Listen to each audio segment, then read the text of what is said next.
Okay, so we have the Brook Hill ladies basketball team here who's in the playoffs, and we have Coach Hubbard here with us. We have Lila Morris and Brenna Hill, and Lila is the captain and Brenna is the leading scorer. And so, Coach Hubbard, what were you just sharing about the season, if you don't mind starting over so that the community knows about the team? Yeah, no, not a problem. Sorry about that. So, you know, for us, we knew we have a talented team, and we knew that we had a group that needed to be challenged and pushed. And so, scheduling-wise, we couldn't really do much about the schedule we had set the year before until we got to the middle of the year. We played some bigger tournaments, tried to find some teams that would push us a little more than maybe we were getting pushed earlier. And so we hit a little bit of a lull, and the record kind of went down a little bit. I think we ended up like 11-5 or something before Christmas.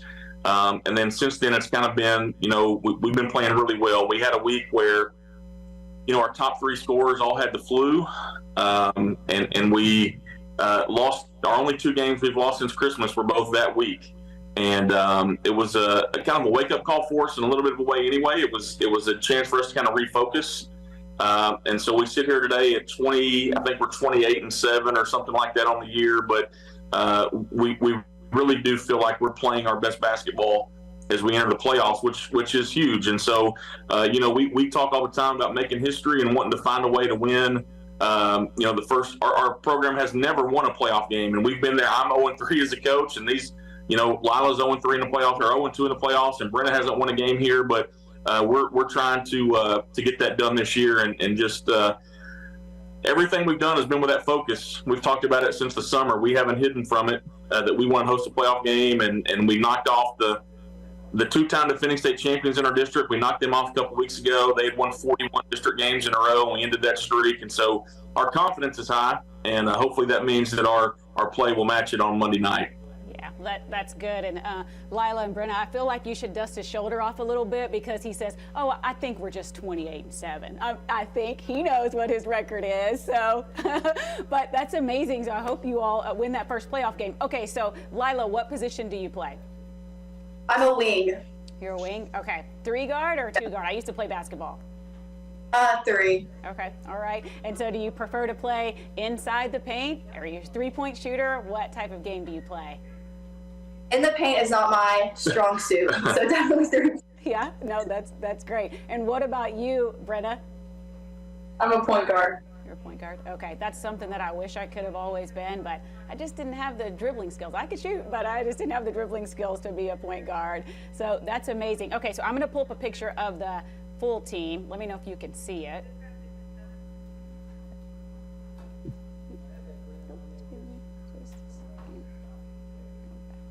Can you see it a little bit, the team? We can't. I know which one it is, though. I saw the email earlier. It's our ones we took in the gym the other night.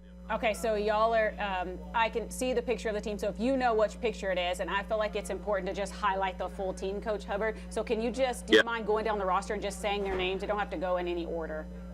Yeah, absolutely. So Brenna wears number 1 for us. Carmen Miller is a junior for us that wears number 2. Another starter, Remy Conroy, is number 3, a sophomore. She's our only returning All-State player, and she's as a freshman last year, she was All-State. She's another great player for us. Gracie Cantwell, number 5, is our only freshman.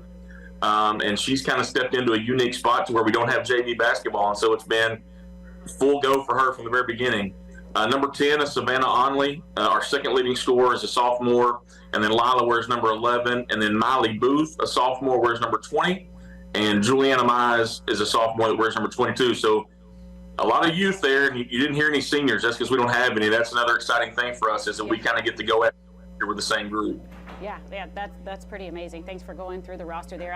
I love team sports and was a college athlete, and so believe that there's so many benefits that come from being an athlete, and just the friendships and the skills you make, you carry with you for a lifetime. So what would the 3 of you, and I'll ask all 3 of you, what would you say has attributed to the success of the team this year? I would say, like, since I've been here as a freshman, setting goals. We set goals to beat DC, and even though it's taken a couple of years to accomplish, we finally accomplished it. Also, setting goals for winning games, the amount of games we won. This year we've won 27. Our goal was 5. Yeah. So it's just really neat to see the team accomplish those goals. Brenna? I think I think that we've worked really, really hard and we've earned it. And I think it's just our mindset. I think we all have a pretty strong mindset. And when we want to do something, we go out and do it. We don't think about it. We kind of just put the work in and go get it.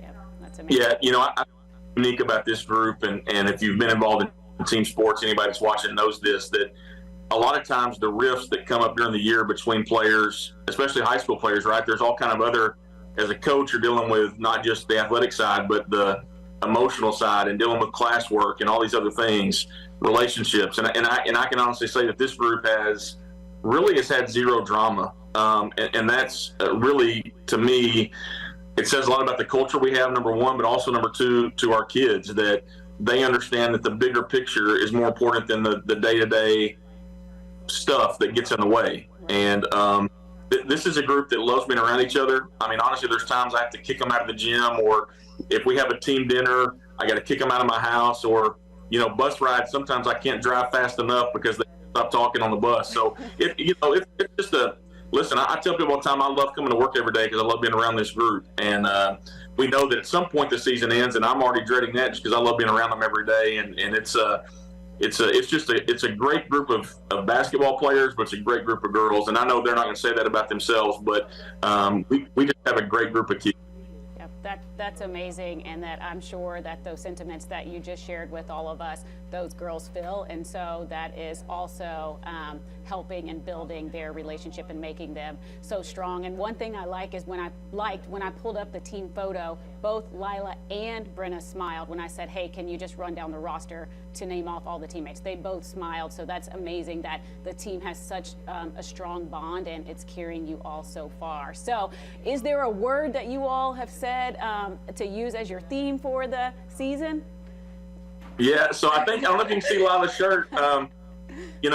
What I kind of challenged them. We're fortunate that we get a chance to be together in the summer, and for this year, my thought was, it's a long story, but I have a friend who I used to work with, and if somebody would say something outrageous or something that sounded kind of out there, his response was always just prove it. And I brought that to our group, and the group, I told them, we can talk about being better, we can talk about the things we want to do, but at some point, talk is just talk, and you got to go out and prove it. Yeah. And that's an ongoing process. It never ends. And here's the thing: it doesn't guarantee we're going to be successful. And we talk about that doing the right things doesn't guarantee success. It doesn't mean we're going to win a state championship. It doesn't mean we're going to win Monday. But if we don't do the right things and we don't prove it, then we know we can't win. And so everything we talk about, we want to prove. And with that said, we don't want to let one day define us. So we have to keep proving it every day.